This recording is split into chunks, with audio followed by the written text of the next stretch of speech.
کسی نے پوچھا اس دنیا میں آپ کا کون ہے؟ میں نے ہنس کر کہا وقت اچھا ہو تو سب اپنے، ورنہ کوئی نہیں۔ بہت ڈر لگتا ہے مجھے ان لوگوں سے جو باتوں میں مٹھاس اور دل میں زہر رکھتے ہیں۔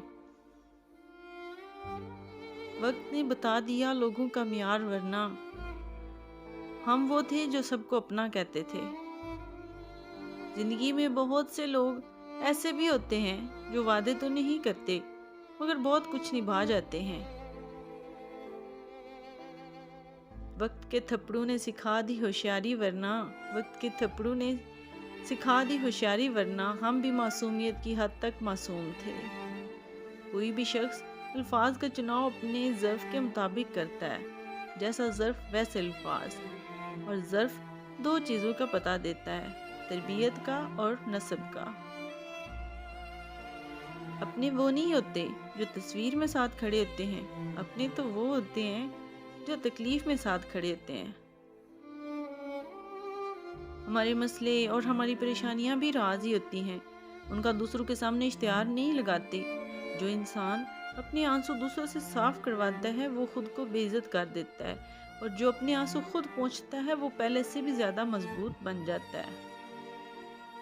جب دکھ شدت اختیار کر جائے تو بولنے کی غلطی مت کرنا۔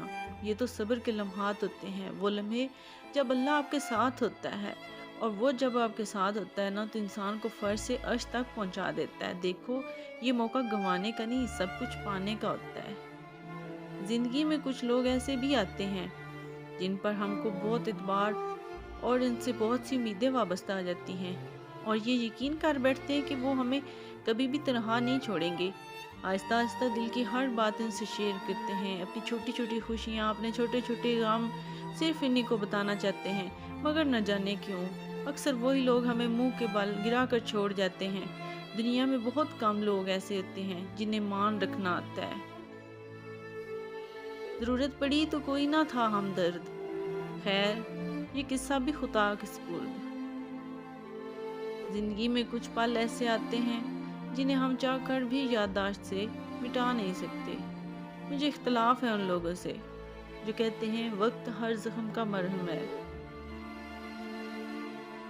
اگر کوئی تمہارا برا چاہے، تمہیں دھتکار دے یا تمہیں تکلیف دے یا رلائے تو خود میں بدلے کی آگ نہ جگانا، بس اسے اپنے رب پر چھوڑ دینا، کیونکہ اس سے بہتر انصاف کرنے والا کوئی نہیں۔